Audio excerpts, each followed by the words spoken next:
Guilty by suspicion. Robert De Niro, the legend, the one who said "fuck Trump."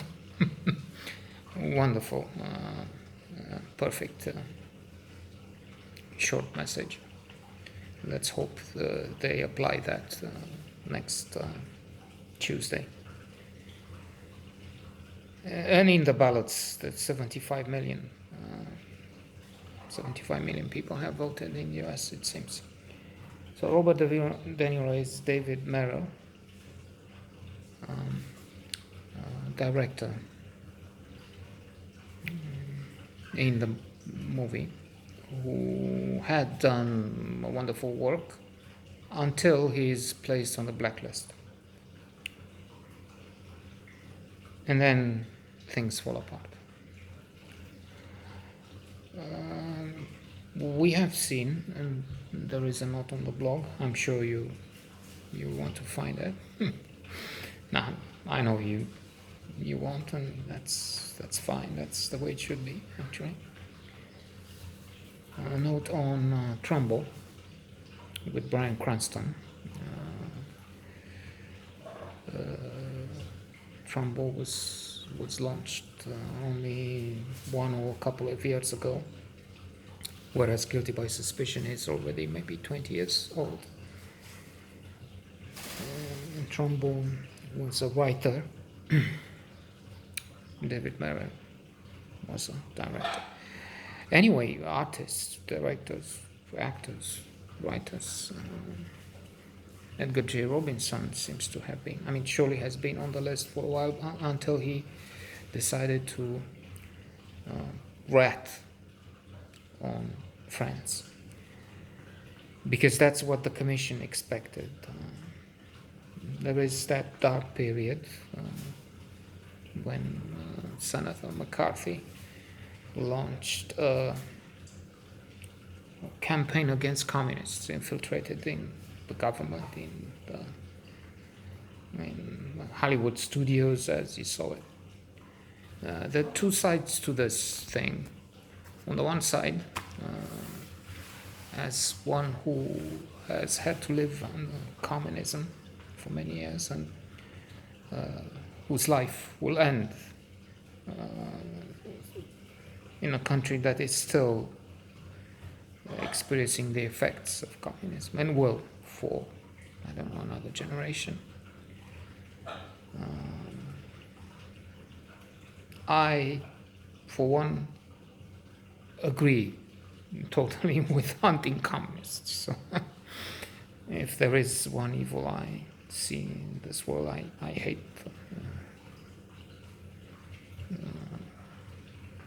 intensely, is communism.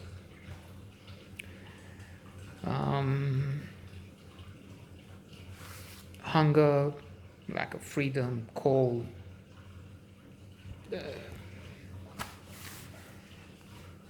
an abject, inhuman, monstrous regime. So there's nothing good to be said about communism.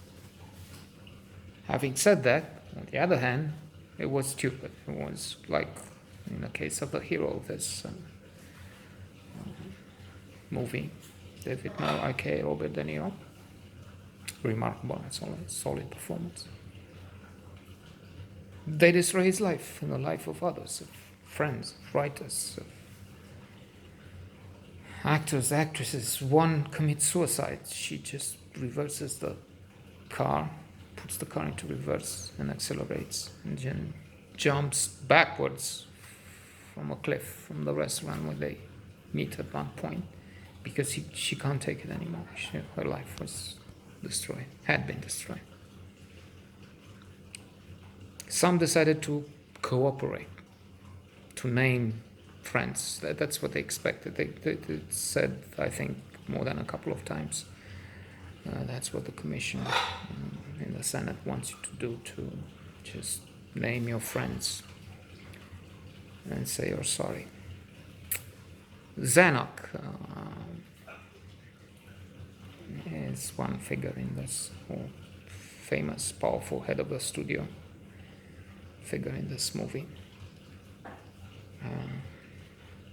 And he wants David to work for him, make movie for him, but at the same time he says they pressure me and they ask me to tell you to work with them, have you off that list, and then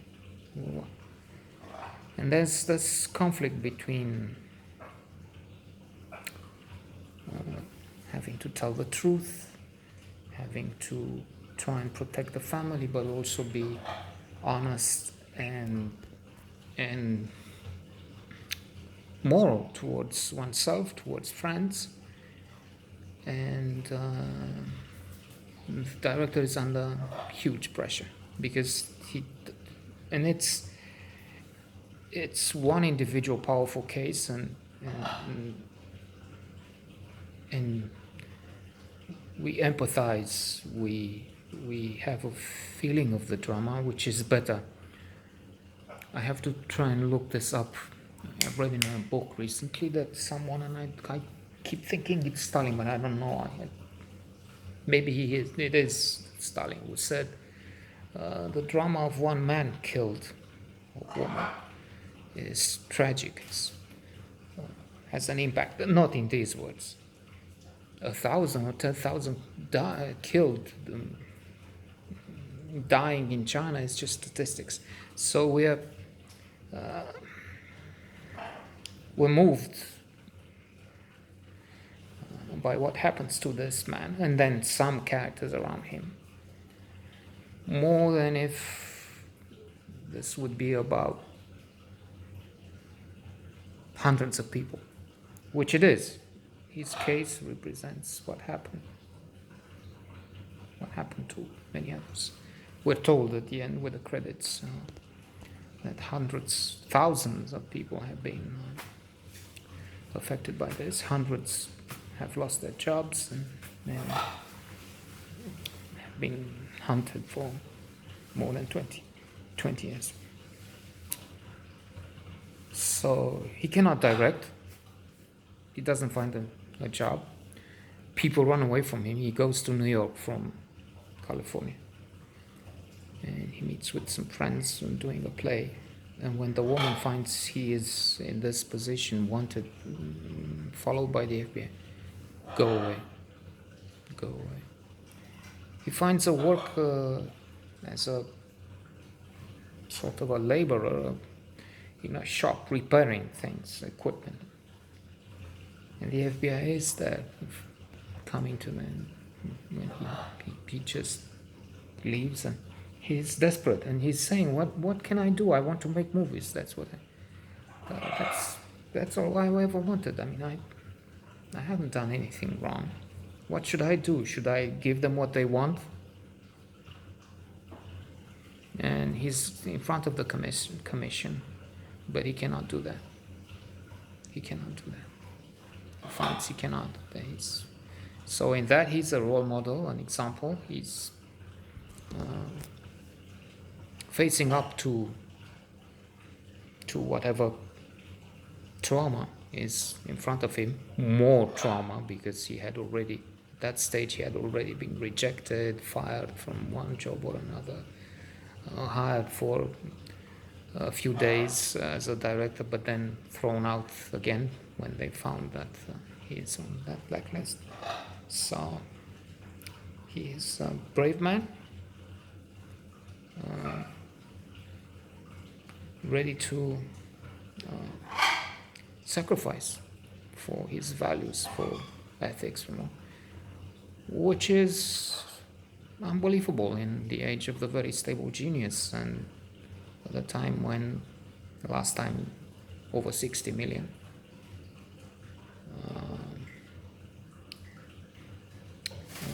embraced, and still many of them, 90% of, or more, 95% of Republicans think he is the Messiah, the chosen one. So one set of values, and then you have this age, and there's many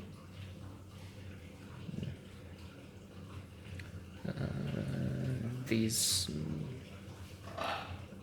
speaking on the scale of the globe, hundreds of millions of people, maybe over a billion, who feel the opposite way. They are represented. They idolize people like a very stable genius. It's not clear how many, but many in Russia love Putin, in China, Xi, Duterte, in the Philippines, the idiot in Brazil, Bolsonaro. I hesitated because I've seen a joke with Bolsonaro, going from Nero, Roman. Erdogan. List is long.